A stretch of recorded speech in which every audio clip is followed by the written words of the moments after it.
Lo hace más entretenido porque no se aburren 4 horas. A ver. Esto que está acá es lo que tenemos que aprender. Y lo van a tener que aprender y no es fácil, ya se lo digo de antemano. ¿Por qué no es fácil? Porque aquí hay que aplicar anatomía para identificar la postura de la cabeza que viene hacia la pelvis. Y el feto se tiene, porque está en un acto, no recién nacido el feto, tiene que encajarse y tiene que caber en los diámetros de la pelvis. Y nosotros para ir viendo si desciende bien por el tacto, tenemos que identificar qué estructura está pasando. Y para saber qué estructura está pasando, tenemos que saber los puntos de referencia de la pelvis, para tocarlo. ¿Ya? Aquí tenemos, dicho nosotros los matronos, hay que meter la mano para no meter la pata. Porque si uno no examina, a menos que sea contraindicación examinarse el tacto, que sería el caso, por ejemplo, de una placenta previa, y que uno no puede tocar porque una placenta se desprende. Pero son muy pocas las excepciones en las cuales uno no tiene que hacer tacto. Aquí hay que examinar y hay que tocar sin ver. O sea, sin ver que tengo que saber lo que estoy tocando. Ese es el problema. Ahora, ¿qué es lo que se considera elementos del parto? El parto no es solamente que el feto se encaje y salga. No es así. O sea, tiene que haber una coordinación entre el motor, que es el útero, y el feto. Ahora, ¿cómo se comunica, creen ustedes, el feto con la madre del útero? ¿Ah?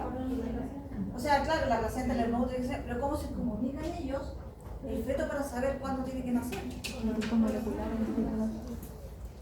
Sí, puede ser que hormona, pero existe una comunicación del sistema nervioso en que el útero, por ejemplo, envía contracciones, el feto la recibe por medio del sistema nervioso de la columna. Se transmite a la columna y el feto se dobla en la cabeza. Porque efecto de palanca, porque si alguien hace fuerza aquí, ¿cuál es la parte más débil que tiene uno? El cuello, se dobla, ¿no? El resto rígido. Llega acá la fuerza y hace que el feto se doble y se gire para un lado.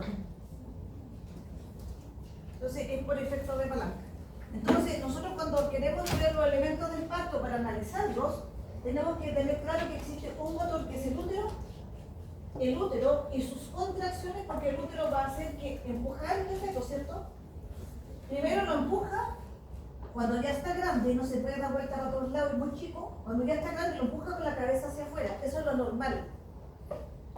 Pero si hay alteraciones del motor, por ejemplo, no sé si ustedes vieron en fisiología que el útero tiene unos marcapasos, por donde envía, ¿cierto?, las contracciones, los dos cuernos tienen marcapasos y los envía hacia abajo, la contracción entonces empuja el feto y el polo que pesa más en la cabeza se va hacia abajo, ¿ya? Y se orienta y se encaja en el diámetro que es más amplio, el diámetro oblicuo izquierdo. Entonces ahí uno les pregunta, ¿cuánto mide? ¿Ustedes se acuerdan? ¿Cuánto mide el diámetro oblicuo izquierdo?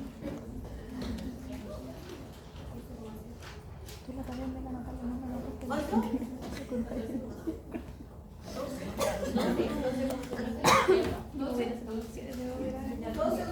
12, el más amplio 12,5. Pero tenemos que saber que la mayoría de los fetos se orienta hacia el diámetro izquierdo porque es más amplio, ¿ya? Por función anatómica.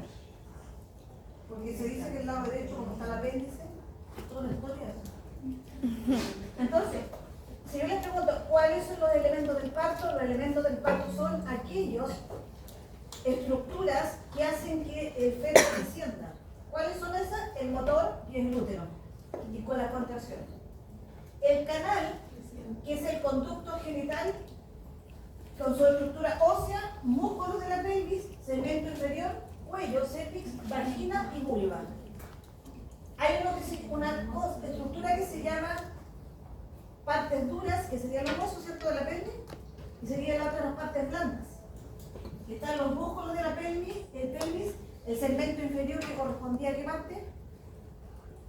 El segmento inferior. ¿A qué corresponde anatómicamente? El segmento inferior ¿Del útero? El segmento inferior del istmo.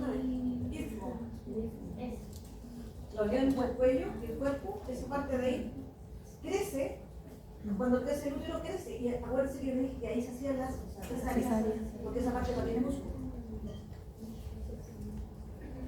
Ya vamos a ver las variantes del segmento inferior. Cervix, el cuello, que se modifica este porque se tiene que acortar y dilatar. Vagina, porque por ahí sale la guagua. Y la región vulvar, que es donde se hace la episiotomía. ¿Ya? Y la parte, el elemento móvil sería el feto aquí que se tiene que mover. Y se mueve, marcado por el motor, y tiene que pasar por el canal del parto. ¿Estamos claros ahí? Elementos del parto. Ahora, cuando uno mira en los fantomas la pelvis de arriba, se da cuenta que tiene esta forma. ¿Cierto? La pelvis de la mujer en relación a la pelvis del hombre, el ángulo de aquí del pubis, entre los dos huesos púbicos y izquierdo atrás, es de 80 a 85 grados la mujer, o sea, es más abierta, obviamente, por lo del parto. La pelvis muestra un poco más ancha que la del hombre, y el hombre 50 a 60 grados acá. Cuando la mujer tiene esta pelvis muy angosta, muy estrecha, esto de aquí, este ángulo acá se reduce más parecido a la del hombre, y tenemos problemas con el expulsivo del parto. En la mujer es equivalente a hacer esto, y en el hombre hacer esto en la forma de la pelvis. Tiene que haberse acordado usted y pasar un tipo de pelvis, ¿se acuerdan? Acroide, antrocoide, platequeloide, ginecoide. Ya, los distintos tipos de pelvis. Ahora, este hueso que está acá, que se lo tienen que saber muy bien, al revés y al derecho, es el hueso dorsal, que está formado por tres huesos: ilion, isquion hacia atrás, cuando se sienten los isquion, y pubis hacia adelante, que se articula en la sínfisis púbica, que es un tipo de articulación cartilaginosa. Ahora, lo interesante acá es que nosotros cuando estudiamos anatomía, como se suele estudiar, no es muy bueno a veces separada, ¿ya? Pero es un conjunto de estructuras anatómicas que forman lo que es el continente de la pelvis y el contenido. O sea, nuestra pelvis contiene adentro ¿qué? Los órganos reproductores principalmente, ¿cierto? Y la parte vital del aparato digestivo y urinario. Por lo tanto, hay estructuras que a nosotros de repente nos van a molestar un poquito, molestar en el sentido de que si yo hago un tacto en la paciente y voy a tocar el útero, tengo que entender que delante está la vejiga y que la vejiga me va a molestar si quiero hacer un tacto. O siempre indicarle a la paciente que orine primero antes de hacer un examen gineco-obstétrico. Y esto lo saben ustedes, que la pelvis se divide en una parte superior, la pelvis mayor o falsa. A nosotros no nos produce mayor problema la pelvis mayor o falsa porque es demasiado grande el diámetro como para que tengamos un problema que, digamos, el feto no vaya a poder pasar. Cuando sí tenemos un problema cuando el feto está atravesado en una presentación transversa o está con el hombro puesto ahí encima, está así como acostado. Ahí no cabe, pero ese feto jamás se va a meter al estrecho inferior de la pelvis porque ya está atravesado. Es muy raro que un feto llegue a término atravesado porque todas las contracciones del útero lo van a hacer que la cabeza vaya hacia abajo o en caso contrario el polo podálico, pero no atravesado, ¿ya? Hay libros que suelen no considerar una presentación porque no da lugar al parto. Ya van a entender lo que es presentación, ¿ya? Ahora, esta pelvis ósea se divide en una pelvis mayor o falsa que les dije y una menor o verdadera. A nosotros lo que nos interesa es la pelvis verdadera. Y nos interesa más que nada los huesos que describen, digamos, el estrecho superior, el estrecho medio y el estrecho inferior, porque son los planos que tiene que atravesar el feto para poder salir. Entonces, esto que está acá, esta es una visión bastante temática, pero sirve mucho para entender. La pelvis mayor está acá, ¿cierto?, entre el borde, la parte superior del estrecho superior e inferior, y aquí lo divide en dos partes, lo que es netamente pelvis mayor, que está rodeada por hueso, todas partes están rodeadas por hueso, y acá la pelvis menor, ¿cierto?, que está en verde acá, que está rodeada la mitad o el estrecho medio por hueso, pero hacia abajo ya tenemos músculos, ¿cierto?, y algunos que otros estrechos importantes, y este es el estrecho inferior. El que está más abajo es el que no importa más porque los dientes son más escasos aquí en el estrecho inferior.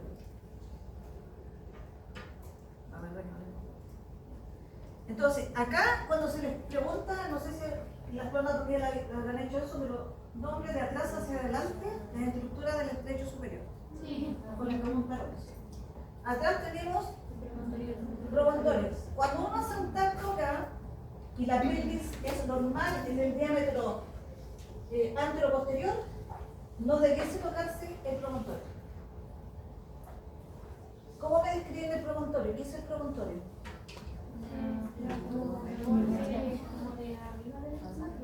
Como hacia adelante. El promontorio es el punto de unión entre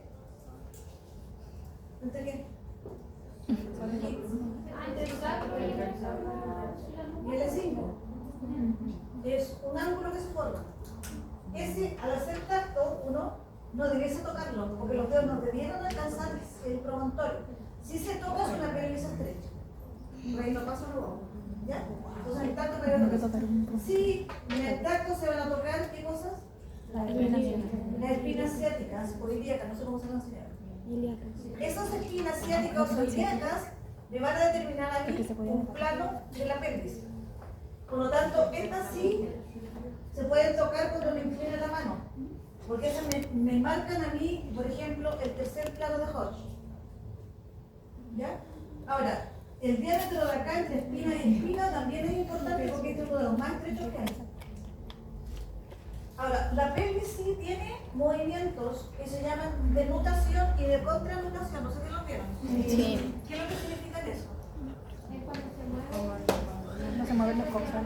Cuando se amplía el estrecho inferior, se mueve el coxis, la punta del coxis, ¿cierto? Y se amplía. Eso hay que tenerlo claro. El movimiento aquí, de adelante hacia atrás. Nutación y contranutación. La base que se asienta aquí y todo el peso es hueso coxal, ¿cierto? Con una estructura importante que son las. Mírate. Estas puntos. Antero superior, antero inferior, suceden de corta. ¿Ya? ¿Esto? ¿Cómo se llama? El obturador. ¿Por qué son importantes los agujeros obturadores? Porque pasa ¿Pasa aquí? Un paquete de estructuras ahí que siempre nos preguntan también. Y por aquí también se hace la cirugía ginecológica teoteques, se llama teoteques, para evitar la caída de la masa urinaria. ¿Ya? Los médicos acceden por aquí para operar por el agujero. Y la sínfisis pública, que es de suma importancia por la que marca toda la medición de la altura uterina, por ejemplo, ¿cierto? Y ese tipo de articulación que también es un poco móvil, es tipo sínfisis. Entonces aquí tenemos de adelante hacia atrás, nunca se le olvide cómo le preguntan, de adelante hacia atrás o de atrás hacia adelante, no se vayan a equivocar porque se está todo mal. Borde superior de la sínfisis pública, acá al lado, eminencia, iliopequinia, después en rojo línea arqueada o arcuata o inominada, y para acá borde anterior del sacro y para atrás el promontorio. Para los dos lados igual. Voy rápido porque esta es materia salida. Diámetros y planos de la pelvis. El oblicuo izquierdo, que les dije yo que era este, que era el más ancho, mide 12,75. Ahora, es igual en los libros que existe diferencia entre los diámetros, igual que los nombres. ¿Ya? A mí no me interesa que se aprendan de memoria cuánto mide el diámetro. No les voy a preguntar los diámetros cuánto miden, pero sí tienen que entender el concepto de que hay uno más grande que el otro, por eso lo vamos a ubicar hacia la izquierda. Vamos a aceptar. Levemente más amplio, da de color aquí, el izquierdo, que el derecho. 12,5. El diámetro transverso va entre las crestas pictíneas y es 13,5 centímetros. ¿Ya? Ese es bastante amplio. Ahora va a depender del tipo de pelvis también. Pero esos son los que se consideran dentro de lo que es normales. Oblicuos de la sacroiliaco a eminencia iliorectinia opuesta, del lado opuesto. ¿Ya? Derecho e izquierdo. Los derechos habitualmente se ocupan poco. Los anteroposteriores, ¿usted tiene que le pasar como conjugada vera o conjugada verdadera? Sí. Sí. Porque le llaman, tienen un montón de nombres los diámetros, por eso le puse, de acuerdo a los textos, los nombres que le ponían en todos los textos, porque si no después se confunden, dicen cuál era este no me lo enseñaron. El conjugado anatómico o conjugado verdadero promonto suprapúbico del promontorio al borde superior del pubis, que sería acá, no veo bien, promontorio suprapúbico ahí. Ese mide 11. Después el segundo, que le da otro nombre, conjugado obstétrico o conjugado promonto retropúbico mínimo o conjugado vera, o conjugado verdadero. 10,5. Ese hay que saber que es el más estrecho, 10,5. Conjugado vera. Retropúbico, o sea, este es el pubis, detrás del pubis al sacro, al promontorio. 10,5. Conjugado diagonal o promonto subpúbico, debajo del pubis, conjugado diagonal, 12 centímetros. Ahora, fíjense acá que hay una curva. Miren esa curva. Este es el eje. ¿Lo vieron el eje? ¿Ah? ¿Se acuerdan de este eje? Este eje es el que tiene la pelvis. Ah, sí. Ese eje es el que tiene que, es el eje que tiene que seguir la cabeza fetal para poder salir. Y tiene que meterse justo en el medio, porque si se mete hacia un lado no cabe. Es súper estrecho. Este yo le llamo uno curva de Canus. O eje de la pelvis. Entonces ese es el movimiento que tiene que seguir el feto. Eso es lo complicado. Ahora, en la práctica, como esto es una simbiosis para el trabajo de parto entre la madre y el útero, las contracciones que emiten los marcapasos, la flexión de la cabeza de la guagua, ¿cuándo creen ustedes que no se van a encajar bien? Si es que está comandado por estas cosas, por el sistema nervioso.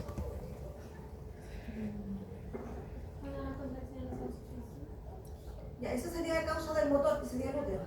En causas fetales. Por ejemplo, anormalidades del sistema nervioso fetal. Los fetos que vienen con alteración del sistema nervioso no pueden entender la información y no se encajan bien. La mayoría de los fetos que son, por ejemplo, el síndrome de Down, anencefalia, casos más severos, terminan todos en cesárea. El parto normal requiere de que el feto tenga un buen sistema nervioso. Por eso que se llama parto normal. Me fijé en la mañana que le llaman normal al natural, porque le dicen parto natural. No es lo mismo. Normal, claro, es distinto. Normal es un parto término vértice espontáneo. Se denomina así, si es de cabeza y de vértice. Eso es parto autóxico, que es distinto a normal. O a natural. A natural, no normal, autóxico. Parto término vértice espontáneo. De lo más fisiológico que hay. Este es fisiológico.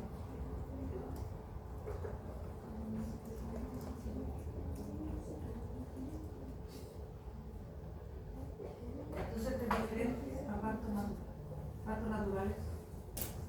Puede haber un parto de vértice natural o puede que no sea natural, ¿ya? No tiene ninguna alteración, podría ser natural.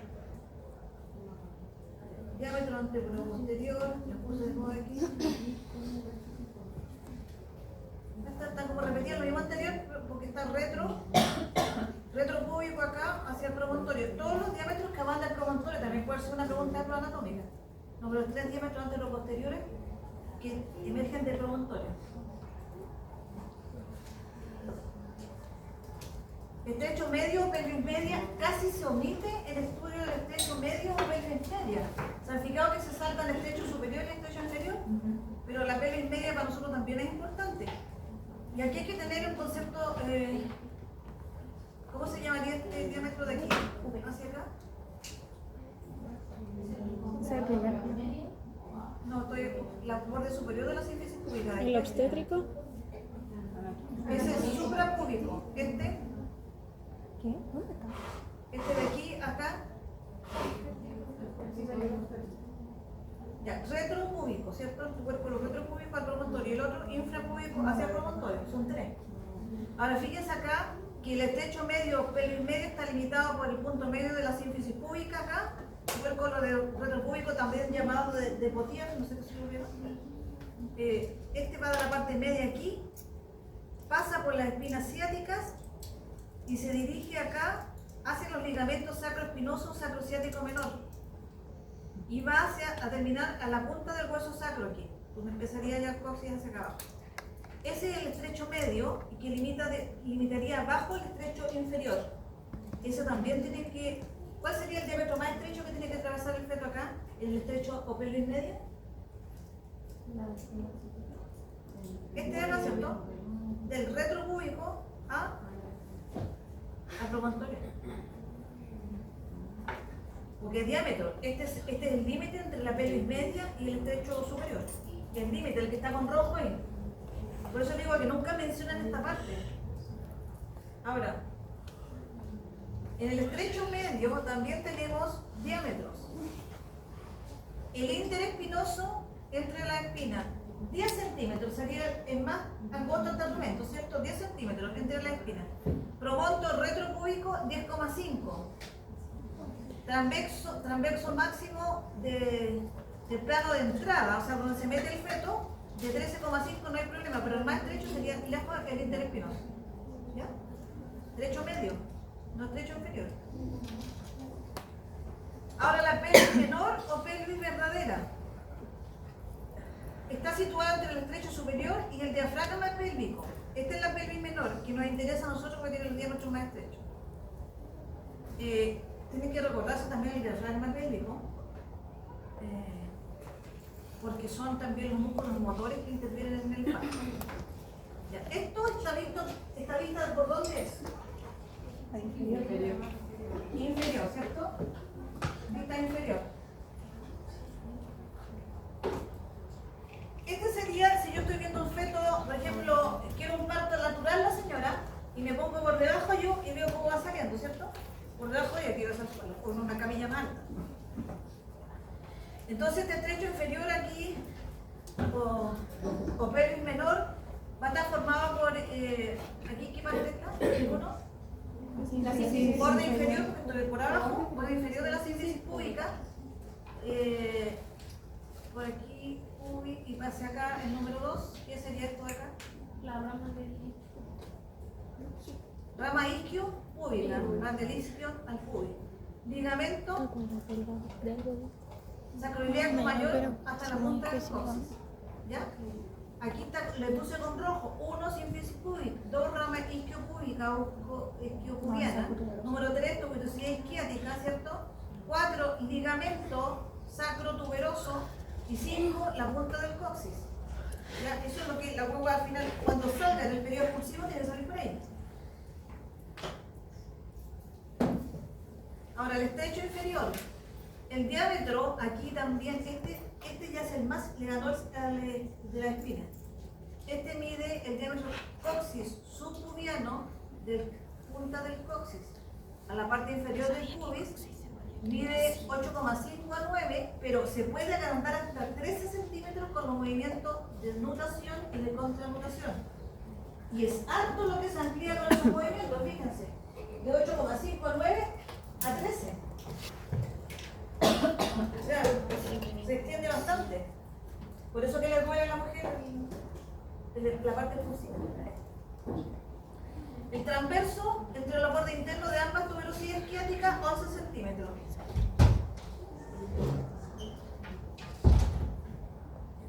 Estos son los famosos planos de Koch que también los tienen que ver visto. ¿Ya? Primer plano, ¿de dónde van? Ahora, ¿qué son? ¿Qué son los planos de Koch? Son planos paralelos entre sí. Hoy en día se han dejado un poco de usar, pero se usan más el plano de las espinas, llamados también de Billy. ¿Sí? Ya, el primer plano, ¿de dónde va? Por el superior. Segundo plano, ya, por el interior, hasta. Tercer plano, espina asiática. Y el cuarto plano ya la guagua se ve. Porque ya está acá y la guagua está afuera, ya se ve la cabeza. Es una cabeza intacta, no lo ven. El cuarto plano. Cuando una guagua está en tercero o cuarto plano, yo puedo abrir el perine y veo la cabeza. Y en cuarto plano yo la cabecita está afuera, está coronando.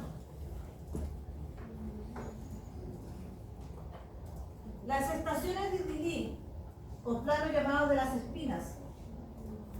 Tiene un punto de referencia de comparación con el plano de Hodge. El tercer plano de Dili, o sea, el tercer plano de Hodge corresponde al cero de Dili. ¿Ya? Aquí está el tercero. Y ese corresponde, como yo sé que el plano tercero de Hodge es entre las espinas, yo puedo tocar la espina. Entonces sé que ese es cero de Dili. ¿Sí? ¿Eso lo vieron? Sí. Sí. Ya, entonces ya. Para arriba, ¿qué es? ¿Negativo o positivo? Negativo, menos 1, menos 2, menos 3. Y para abajo, positivo, más 1, más 2, más 3, más 4. 3 y 4 ya está fuera de la cabeza.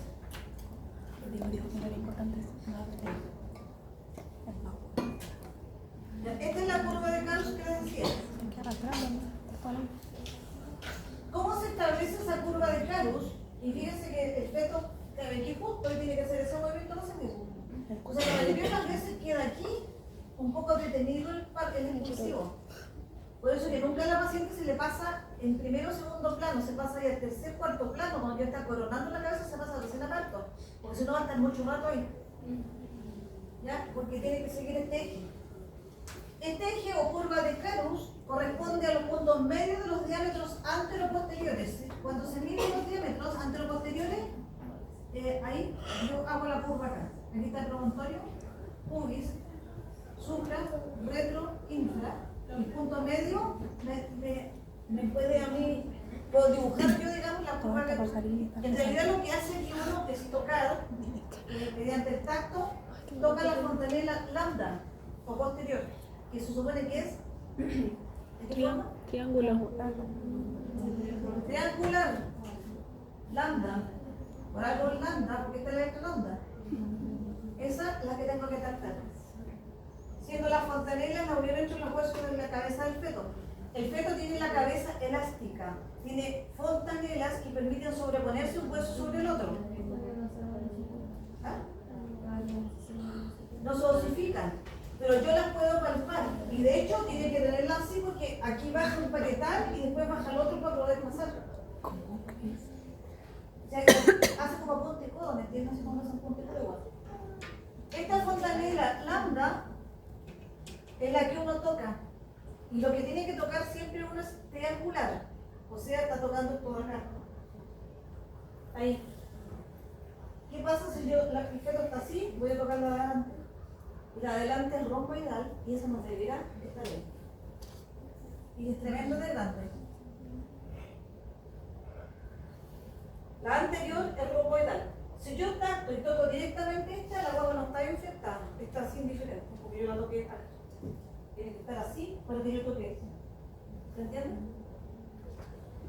Esta lambda es un punto de referencia fetal.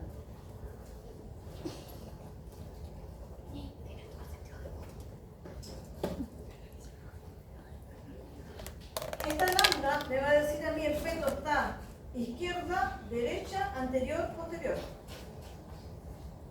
La relación que tiene lambda con la pelvis. Hemipelvis izquierda, derecha de la madre, no usted. Anterior o posterior. La ubicación que está lambda, con el puro tacto. Dicen que el primer tacto no sientes nada. Acá les puse la distribución de inervación sensitiva en la zona del perineal, porque interesa aquí por la anestesia que nosotros ponemos. Son todas ramas del nervio pudendo, la que nosotros anestesiamos acá con la lidocaína al 2%. ¿Ya? El nervio corneal inferior procede del punto cutáneo del femoral posterior, del nervio femoral posterior. Aquí tiene un punto de bloqueo. ¿Quién hace la anestesia en esta? El médico ginecólogo, porque introduce un trocar que va bastante adentro. No se usa mucho hoy en día porque, a menos que esté la cabeza más o menos fuera, o sea un force, no se usa mucho hoy en día porque está la anestesia espinal y la reemplaza. Nosotros lo que tenemos que anestesiar son todas las ramas de este nervio pudendo acá. ¿Ya? Estas son las superficiales que uno hace con la lidocaína, en sentido de abanico. Para cuando no tenemos espinal o se pasó el efecto del espinal, uno toca con una pinza, la señora siente, lo siento, se queja cuando uno va a poner un punto, que me duele. Se pasó el efecto de la anestesia espinal. Si no tiene puesto el catéter, la paciente atrás, que era anestesia espinal continua, que le coloca otra dosis, voy a tener que poner local. La local lo ponemos nosotros y la idea es inervar todos estos nervios de aquí de la rama del pudendo, no del cruneal, de esta rama de acá. Que es dar la sensibilidad a toda la parte interna, digamos, por ejemplo, de la vagina, la vulva, el músculo vulvocavernoso, etc. Que haya algo seccionado. ¿Estamos claros entonces? Vamos a entender el pudendo. Y está para toda la parte anterior y posterior, la parte también de parte de la vagina anterior, uretra. Ahora, cuando nosotros hacemos el examen físico de la paciente, yo le he dicho en los talleres que tiene que fijarse la talla. ¿Por qué? Yo veo empezar una paciente y veo talla baja. Puedo decir yo, me enseñaron a mí que la talla baja te puede tener pelvis estrecha. Porque si una señora es 1,46 m, menos de 1,50 m, y la pareja mide 1 metro, no sé, 1,90 m, sí va a ser grande, genéticamente, no cabe. Ahora, también es importante ver la forma de la pelvis para ver si cabe o no el feto, porque también depende del tipo de pelvis, ¿cierto? O sea, yo tengo que visualizar por atrás. Por ejemplo, esta señora tiene un poco estrecho aquí en la parte de la pelvis. Y aquí hay unas maneras externas de medir, que es el, no sé cómo lo pasan, como de Michaelis, rombo de Michaelis. Se llama cuadrilátero de Michaelis. También puede haber asimetría en este cuadrilátero. O sea, si yo hago un rombo aquí, ¿se fijan que es como un volantín? Acá debiese medir lo mismo que acá, 6,5, 6,5, 3, 3, 7,5, no veo bien aquí, 7,5, y tengo que sumarlos. Entonces aquí están todos los diámetros. Ahora, yo tampoco les voy a preguntar de cuánto mide el trombo de Michaelis, pero resulta que si yo tengo este más grande que este, tengo una asimetría de la pelvis, ¿no? La asimetría de la pelvis también me va a alterar los diámetros. ¿Cuándo se ve asimetría de la pelvis? Cuando las mujeres tienen una extremidad más corta que la otra y a veces no se dan cuenta. Y que provocan escoliosis, o sea, desviación de la columna hacia los lados. Entonces ahí, bueno, si ustedes van a un traumatólogo y le duele la espalda, miden las piernas. Las miden bien. Y le dice, ¿sabe que tiene que poner una altura de zapato o una plantilla? Porque eso va a alterar después la deambulación y la postura finalmente. Y uno tiende a compensar ese desnivel con otras fuerzas que hacen la cadera o la rodilla para dar la rodilla y la cabeza. ¿Ya? Entonces, si está más amplio este diámetro de esas medidas, es una pelvis grande, amplia. Si mide menos, están cortas. Si este diámetro de aquí, de que corta el rombo, mide menos, es una pelvis angosta. Es para que sepan que existe el cuadrado, el rombo de Michaelis. ¿Qué es eso? El médico suele hacer un examen de la pelvis en la paciente antes cuando empieza el trabajo de parto para ver si cabe o no, ¿ya? Sobre todo cuando ustedes tienen problemas y no desciende bien el feto, el trabajo de parto y no hace tacto y ve que está ahí mismo, que no baja los planos de Lilly, no desciende la cabeza fetal, hace una pelvimetría, la pelvimetría externa por fuera y se mide incluso con un compás así, entre los trocantes, hay un compás grande. Pero por dentro se hace tacto. Y aquí, ¿quién está tocando? ¿El que hizo tocarse? No. Esa pelvis entonces se mide con jugado obstétrico, la pelvis no debe alcanzarse el promontorio que sacar, con jugado obstétrico diagonal se puede sacar también restando 1,5 centímetros. Entonces nunca se debe tocar el promontorio. Ese de nuevo para reforzar el ángulo de la pelvis. ¿Ya? Ángulo agudo, menor a 90, yo clasifico la pelvis androide. Si mayor a 110, bastante amplio, ángulo obtuso, platypeloide, que es una pelvis más ancha en los lados, por lo tanto no va a tener discrepancia. La platypeloide es la pelvis ancha. Por las medidas. ¿Podrías tocar cuál ejemplo? Es importante que ustedes dominen los términos. Por ejemplo, si yo les preguntara qué es el perineo, La parte que está entre la... porque se hace una episiotomía perineal. La criatura que está entre la... Sí, es toda la región que se ubica debajo del diafragma pélvico, ¿cierto? Que está compuesto por huesos, músculos o también ligamentos. ¿Qué contiene genitales externos? ¿Cierto? Y estructuras del exterior de los aparatos genitourinarios y digestivo. O sea, llegaría hasta el ano, porque ese es el vértice acá, del rombo. Tiene forma de rombo, en cual tiene una sínfisis púbica por delante y también se clasifica ¿en qué? Diafragma puro, genital, para atrás. ¿No? Ya, bueno, puro genital anterior o anal o posterior. Ahí estamos. Función contener las partes finales, ¿cierto?, de los aparatos digestivos. Aquí están los dos triángulos, está puesto ahí.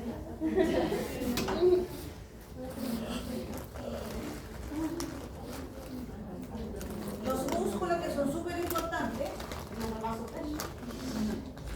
porque aquí están los músculos del suelo pélvico que tienen que ver con toda la incontinencia urinaria que van a ver después en ginecología. Y los músculos, digamos, del plano superficial que van a tener que cortar en la episiotomía y tienen que quedar bien suturados, porque si no más adelante la señora va a tener problemas para orinar y para defecar. Uno lo toma como habitual, el baño voy a orinar, porque ustedes están jóvenes, pero más adelante se van a fijar que todo eso tiene sus consecuencias. ¿Ya? No pueden, se orinan, no alcanzan a llegar al baño, sienten sensación de que se va a caer algo.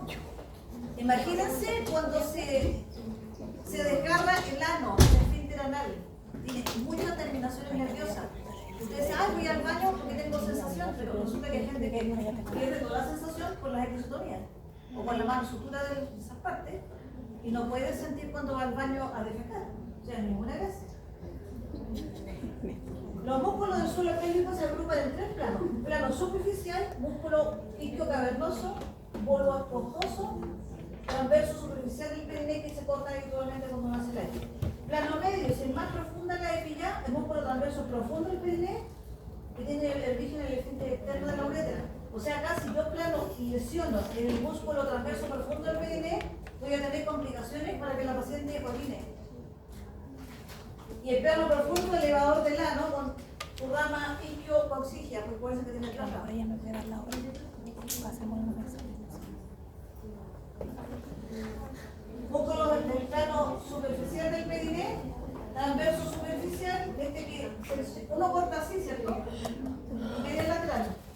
Ahí la ahí la infiltración de las ramas del nervio pudendo que venía acá, yo infiltro acá y corto acá, media lateral. Aquí, ¿qué músculo estaría seccionando entonces? Transverso superficial. ¿Cuál es ese? Bulbo esponjoso. Bulbo esponjoso y este transverso superficial. Si les preguntan algo, ¿qué músculo se secciona? Son. Si es más profundo, y el plano medio o plano profundo.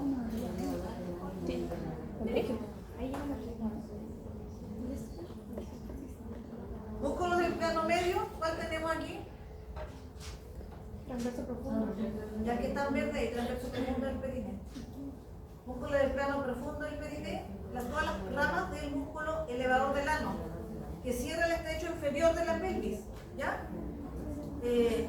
Cubo rectal, cubo coxigio y lo coxigio. Esa es pregunta de prueba, tienen que haberse la hecho.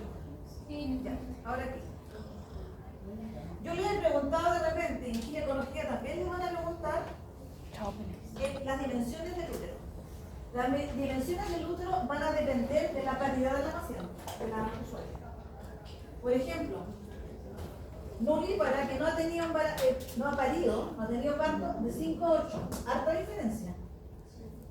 Multípara de 8 a 10 centímetros, mucho más grande. Menopáusica achica porque no hay hormonas, de 3 a 5 centímetros.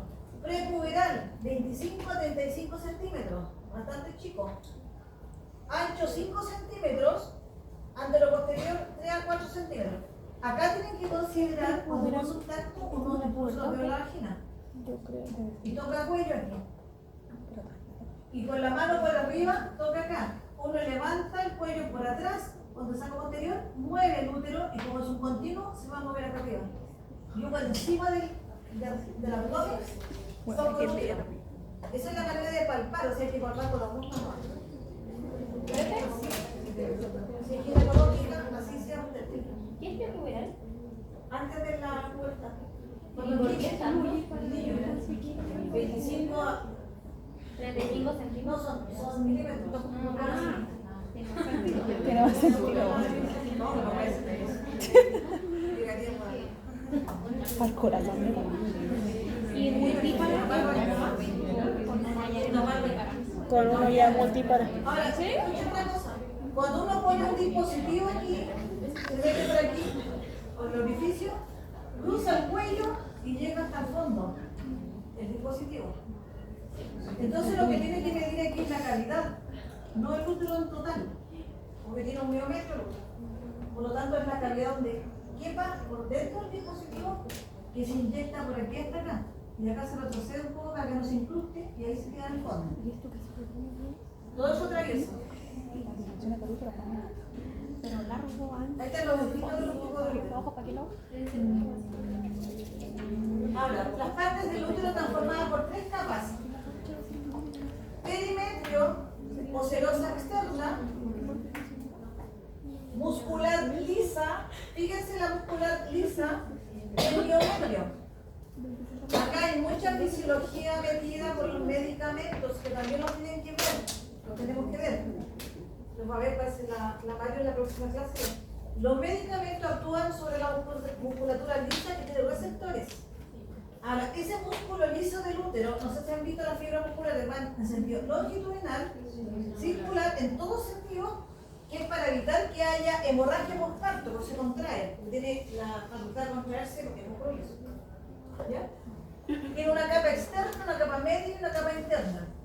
Fibras longitudinales, transversales, o sea, para todas las direcciones. La mucosa interna que llamamos endometrio.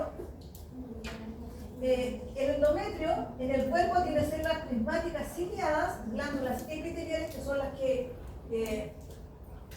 se destruyen o cuando crecen se estimulan mucho, va creciendo el endometrio y después se descansa. Que tiene de 1 a 2 milímetros de espesor. Acuérdense que tiene una capa que es funcional, el útero que es sensible a las hormonas del ciclo menstrual. Y el cuello que tiene epitelio cilíndrico ciliado y glándulas mucíparas.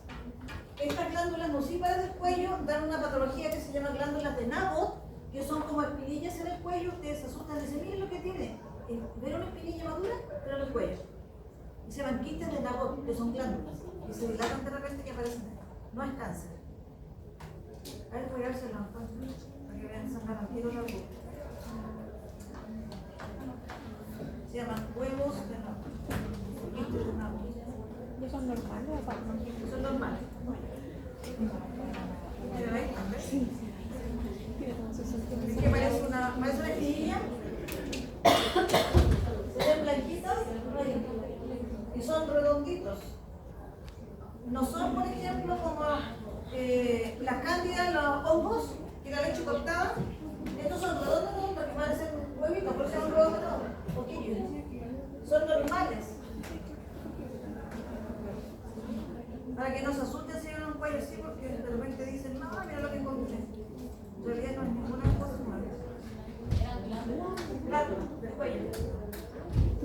Existe un concepto que tienen que entenderlo ustedes que se llama determinismo del parto. La palabra determinismo del parto significa hay cosas que determinan que se desencadene el trabajo de parto o no. ¿Cuándo es lo normal que se desencadene el trabajo de parto? Cuando el embarazo es de término. Aquí llamamos de término después de las 37 semanas. ¿Ya? Se dice que hay un periodo que es de reposo. Todo este periodo de reposo se llama quiescencia. Y el periodo de quiescencia corresponde al embarazo. Aquí están en reposo las fibras musculares. Reposo de músculo uterino. Ustedes comprenderán que si hay una paciente que suele tener partos prematuros aquí, de aquí para allá, significa que tiene una alteración en el periodo de quiescencia. O sea, el útero no está haciendo su reposo normal. ¿Ya? Después tiene un periodo que es a las 36, ¿ven el número 16 ahí o no? 36. Y aquí arriba, 38. Y aquí 16. Ya, 6 semanas. De la semana 6 hasta la semana 36 debiera haber periodo de reposo. Eso nos quita que haya unas contracciones muy leves que hacen orientarse al feto hacia abajo, porque a las 36 semanas ya se está. Después de las 36 y las 38 viene un periodo de activación, en que el músculo liso del útero es sensible a la oxitocina. A la oxitocina, que es la hormona de las contracciones y del enamoramiento.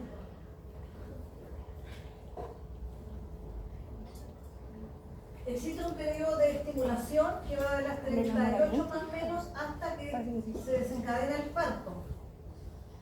Y viene un periodo de involución que correspondería al puerperio.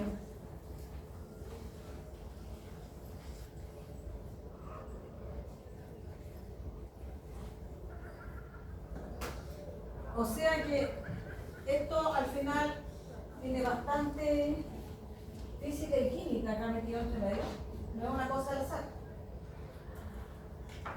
Entonces, ¿qué es el periodo de quiescencia? El reposo del útero. Esas son las fases ya que tiene el embarazo. Existen aquí, igual que ustedes se acuerdan del ciclo, oye, que no sé, bueno, tienen la materia de más que yo. Igual que el ciclo celular, existen aquí puntos de control.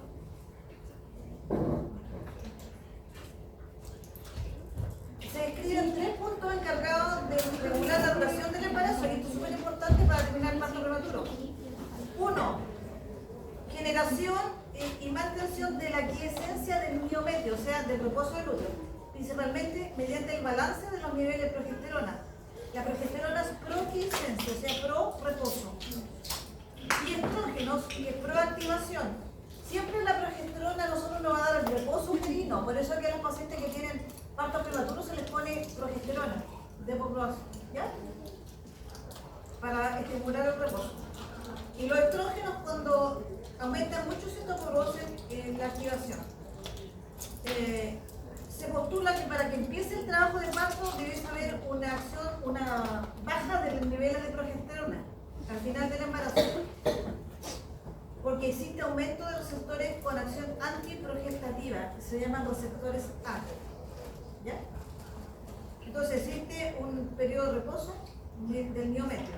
Existe un inicio de la activación, que estaba en la curva de las 36 semanas, ¿cierto? Por acción de los estrógenos en el útero, con aumento de expresión de la conexina o GAP-Junction, que ustedes la vieron en biología. ¿Se acuerdan de los puntos de unión celular?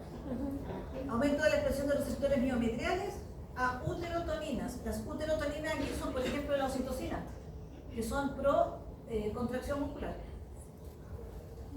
También la prostaglandina tiene que ver porque también funcionan en la activación, la endotelina 1 y el factor activador plaquetario, ¿ya? Y son los que estimularían un poco la activación del miometrio. Y el punto 3, el tercer punto, es inicio del trabajo de parto propiamente tal ya.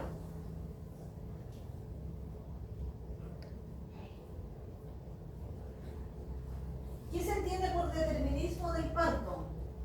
Son mecanismos que regulan en forma materna y o con el feto en conjunto, que determinan cuánto va a durar la gestación. O sea, acá, por eso que uno le pregunta a la paciente, ¿ha tenido partos anteriores? ¿De cuántas semanas? ¿Prematuros? Porque se tiende a repetir, porque existe este problema que hay en ella, ¿ya? Porque aquí va a estar adelantado el parto prematuro, el inicio del trabajo de parto. Entonces se describen fases uterinas del embarazo, no se equivoquen, el embarazo es un parto. Primero, periodo de reposo, quiescencia biometrial, ¿ya? Baja expresión de receptores para oxitocina. Esto es súper importante que lo entiendan. Cuando el útero ya está maduro, digamos, el embarazo maduro, aparecen ¿cómo se llama? Receptores para las uterotoninas, receptores para la oxitocina. Si usted le pone la oxitocina a un embarazo chico, ya vemos 20 semanas, no va a pasar nada porque no existen receptores. No salgo nada con estimular con oxitocina. ¿Ya? Tiene que haber receptores. Y eso se consigue después de las 36 semanas recién. Por eso cuesta tanto sacar, por ejemplo, un feto muerto en útero, un óvulo fetal de 27 semanas, ¿ya? Cuesta mucho estimularlo con oxitocina, mayormente se pone misoprostol, porque no hay receptores todavía a esa edad, ¿ya? Y los legrados, por eso se hacen antes legrados, que es vaciamiento de otras maneras, porque no tienen receptores para la oxitocina, que podría ser la estimulación de un parto normal en esa paciente. Entonces aquí hay baja expresión de receptores para oxitocina y prostaglandinas, y las células miometriales no están acopladas entre sí, se mantiene por un proceso activo. El primer periodo entonces, quiescencia. ¿Cuál es el periodo más largo del embarazo? La quiescencia, no, embarazo fisiológico. Segundo, activación, que sería... ¿Dónde está la activación aquí? Ahí. Después de las 36 semanas. Activación, periodo de recuperación de la contractilidad uterina, desde las 36 a las 38 semanas. Aumento de expresión de receptores para oxitocina y prostaglandinas. O sea, aquí ya puedo estimular contracción y de uniones intercelulares llamadas gap junction. La estimulación es el periodo de contracción rítmica, coordinada, bajo la acción de la oxitocina y prostaglandina. Acá en el periodo de... no se ve nada. ¿Qué dice aquí? En el periodo de estimulación dice contracción rítmica. ¿Qué significa eso? Contracción rítmica. Cuando ustedes evalúen a una paciente para evaluar si tiene contracción uterina, tienen que poner la mano arriba del útero y sentir cuando el útero se va levantando, se levanta. Y usted un útero está duro, duro como palo. Y la señora se empieza a quejar, dice, viene, por ahí viene la posición, si te empieza a doler, que es consciente del máximo de la contracción. Cuando el útero se empieza a levantar y está duro, ahí recién se empieza a contar la duración de la contracción. ¿Cuánto demora estando duro? ¿Cuánto dura lo duro del útero? Y uno lo toma al minuto, cuando es manual, no es monitor, y ahí dice, duró 40 segundos en el reloj. Esa contracción duró 40. Pasan 3 minutos, vuelve otra, de buena intensidad, vuelve otra, vuelve otra, eso es rítmico. Estaría molesta más. Rítmica coordinada, bajo la acción de la oxitocina y prostaglandina. ¿Por qué es tan importante que yo con la acción de la oxitocina sepa regular y medir las contracciones? Porque yo tengo que regular la bomba de infusión a oxitocina. La bomba que dice, a mí la bomba me dice, con esta unidad de oxitocina, porque la oxitocina se mide en unidades, en miliunidades, yo provoqué 4 contracciones en la paciente en 10 minutos. Eso se mantiene ahí. Yo no puedo aumentar la dosis de oxitocina porque si no se me va a pasar así. Y 6 contracciones no me sirven porque va a terminar en hipoxia. ¿Por qué termina en hipoxia el feto? Cuando hay muchas contracciones. ¿Por qué termina en hipoxia?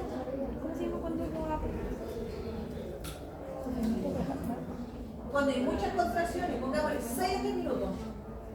¿Por qué el feto termina en hipoxia? Puede haber un sufrimiento fetal y lo estoy provocando yo con la oxitocina. No, porque los espacios intervellosos de la placenta no se rellenan, no alcanzan a llenarse de sangre que viene de la madre. Acuérdense que el oxígeno viene de la mamá, ¿o no? Llena el espacio y si tengo una contracción tras otra, no voy a tener tiempo para que se llene el oxígeno y no vamos a hacer una hipoxia fetal. Un sufrimiento fetal provocado por el mal manejo de la oxitocina. El útero es muy sensible a la oxitocina. Usted aumenta una unidad y empieza con muchas contracciones. Hay que regularlo bien. La última que dice, que no veo. Involución, proceso de recuperación fisiológica uterina postparto, o sea, sería el puerperio. Se completa las 6 semanas postparto. 6 por 7, 42, coincide con la cuarentena. La cuarentena se le llamaba antiguamente, la cuarentena tenía que estar alejada de la señora del medio. Porque antes no habían tantos métodos, entonces quedó como cuarentena. Son 42 días en que el útero vuelve a ser intrapélvico. Después que creció hasta arriba, se tiene que bajar y volver a ser intrapélvico. Todas estas fases, ¿a qué se le llama todas estas fases? Fases uterinas del embarazo, determinismo del parto.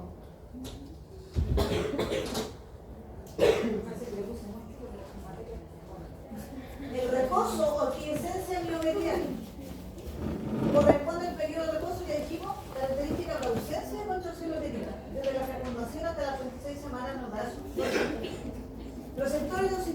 esta glándula dice que la miometría no está acoplada, no tiene gap, tiene uniones. El cuello uterino también se mantiene de consistencia firme, rígido y duro. No hay cambios en el cuello cuando yo hago tacto. Excepto por el embarazo que está blandito la progesterona, pero no hay borramiento ni acortamiento del cuello. La segunda fase que dijimos que está después de las 36 semanas o después del periodo de recuperación de capacidad de contractilidad del útero. Y se mantiene hasta la semana 38 en un embarazo normal. ¿Qué hay acá? Aumento de la gap junction, ¿cierto? Unión tisular. ¿Para qué existe esa unión gap junction entre las células del músculo liso? ¿Para qué? ¿Para qué existe los gap junction entre las células del músculo liso? Propague la contracción. Y uno siente la contracción. ¿Sabe dónde empieza? En el fondo, de los marcapasos hacia abajo. El orden es de marcapasos hacia abajo para que se dilate el corte del cuello, porque puede haber una onda al revés, que no se va a dilatar nunca la razón. O puede haber un cuello más que el otro, y no va a funcionar bien coordinado. La articulación que era la 3 corresponde al trabajo de parto, ¿se fija? Porque son contracciones ya coordinadas, rítmicas, bajo el estímulo de la oxitocina y coincide con el trabajo de parto que tenemos que saber diagnosticar. En esta parte del trabajo de parto se va a expulsar citosqueleto y la placenta. La placenta también requiere de contracción igual que la eliminación o la expulsión del feto, si no, no sale la placenta. La involución, ¿cierto? El último periodo correspondería al puerperio, hasta los días 42 con parto. Ya, acá. Aquí voy a ir un poquito más lento. El control de la actividad contráctil del útero. Hasta las 30. El plasma materno, ¿qué función tiene acá? Que por ella circulan las hormonas, ¿cierto? Es el control endocrino. El plasma fetal también tiene importancia, porque a través de la placenta o líquido amniótico toma contacto con el miometrio. Las membranas ovulares producen sustancias que secreta el corion y el amnio que están en contacto directo con la vesícula de la placenta. Y aquí viene, yo les pasé lo que es el corion. ¿Qué parte es el corion? ¿La membrana qué? La membrana funcional de la placenta. ¿La membrana qué? Funcional de la placenta, ¿no? ¿Pero qué tiene particularidad en el corion y qué lo diferencia del amnio? ¿Las vellosidades? Sí.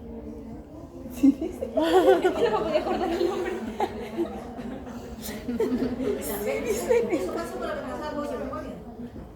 El amnio, ¿cómo yo identifico que es el amnio? Que rodea. Porque es transparente y rodea la... Ya, es transparente y está en contacto directo con el centro y el líquido amniótico. Ajá. Está por dentro. Y el corion está por encima del amnio y tiene vasos sanguíneos. Esa es la diferencia.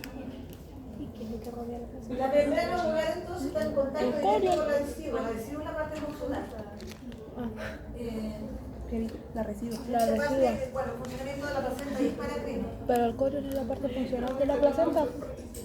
¿Qué es lo que participa en el reposo uterino? Principalmente la progesterona. Tiene receptores que son capaces de inhibir la síntesis de proteínas asociadas al proceso contráctil. ¿Ya? Entonces, me interesa este tema. ¿Qué le mantiene el reposo? Principalmente progesterona, porque a la paciente hay que darle progesterona. Óxido nítrico, que es un relajante del músculo liso, a través de una vía del GNP cíclico y proteínas quinasas. Este óxido nítrico se define en el miometrio que lleva por las membranas fetales. El corion es la parte funcional de la El placenta. péptido natriurético tipo B, BNP, ¿ya? También Se repetido. produce por las membranas fetales. Fíjense que esto tiene alta química metida entre medio. ¿Ya? El péptido natriurético lo produce el corion, lo secreta el corion y el amnio.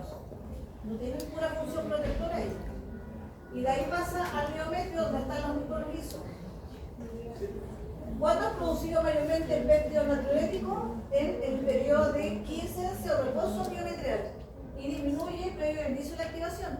O sea, aquí tienen que funcionar muchos estabilizadores y contractores del músculo liso. Y el activador de canales de potasio. Y no se sabe exactamente dónde viene, pero se parece que cruza la membrana del feto, el activador de potasio. En tan alta concentración a nivel intracelular, eso ustedes lo saben por la bomba de potasio. Tienen el potasio que se resuelve. Entonces, estas cuatro mantienen el útero en reposo. Cualquiera de esos cuatro que se altere estaría produciendo un parto prematuro. Uterotropinas. Distintos de las uterotropinas. Son las hormonas que encargadas de la activación del músculo liso. Y las uterotrofinas son hormonas, no confundir con los otros implementos que hay para estimular el parto. Estrógenos activan, aumentan la expresión de gonexina 43, un tipo de cantante. Entonces, este hace que se coordinen las contracciones del músculo, porque tiene que ir todo en orden, no puede ir desordenada. Aumenta la expresión de los receptores miometriales a través de uterotoninas, permitiendo la estimulación del miómero. Entonces los estrógenos serían un tipo de uterotrofina. Ahora las uterotoninas son hormonas encargadas de la estimulación biometral que producen una intensa contracción del músculo uterino. Son de origen endocrino, secretadas por la hipófisis, o paracrino, secretadas por la placenta y las membranas ovulares. Aumentan entonces el líquido amniótico del plasma de la madre. Oxitocina. La oxitocina hay que saberse la vida. Siempre lo están trabajando por ahí. Además que es súper interesante estudiar la oxitocina porque la oxitocina es la llamada hormona del enamoramiento, yo tengo que haber dicho. Y si usted compra la oxitocina, le echa en spray a alguien, se produce un efecto de agrado.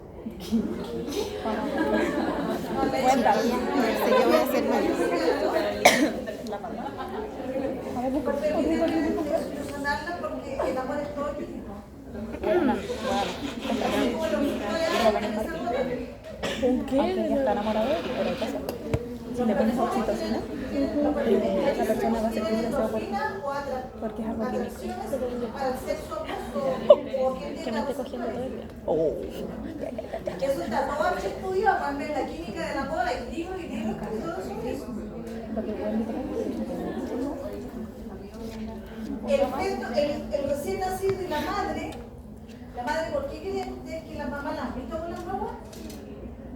Sí, pues porque es un enamoramiento para la sociedad. Para evitar que no se deje de lado cuando hay que moverlo.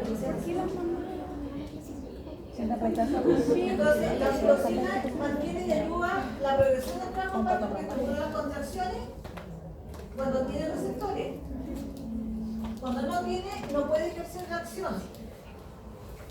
Y también se encarga de retraer el útero después que sale el parto, porque uno también pone oxitocina externa, que es el sintocinón. La oxitocina que se pone habitualmente sintética es el sintocinón.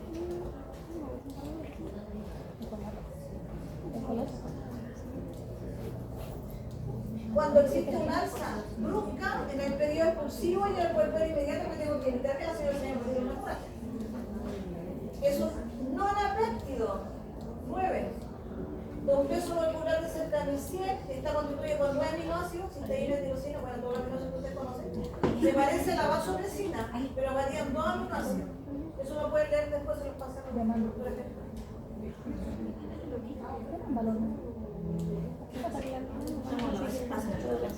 ¿Quieres hacer el verano? Ya. ¿Cuántas son? Ya. Vamos a seguir la otra patita. Le quiero presentar.